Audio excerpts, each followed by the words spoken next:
Hey everyone, welcome back. If you've seen the error app must support 16 kilobits memory page sizes while working on your Unity project, don't worry.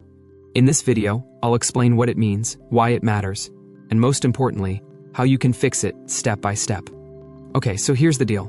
With Android 15, Google introduced support for 16 kilobits memory page sizes. That basically means the way Android handles memory has been upgraded. Why?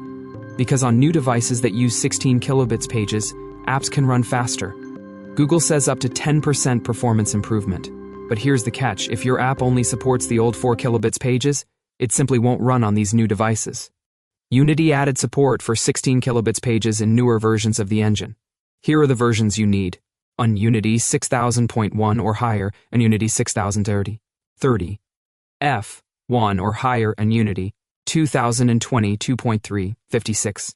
F1 or higher, or Unity 2020 to 1.3, 248. F1, but that's only for enterprise extended support. So if you're on an older Unity version, you need to upgrade. Alright, so how do we fix this? Simple steps: update Unity to one of the versions I just mentioned. Update your native plugins. Some of them may also need 16 kilobit support. Make sure your project is targeting Android 15 or higher. Rebuild your game and upload it again to the Play Store. And don't worry, the same app will still support both 4 kilobits and 16 kilobits devices, so you're safe. Now, here's something important.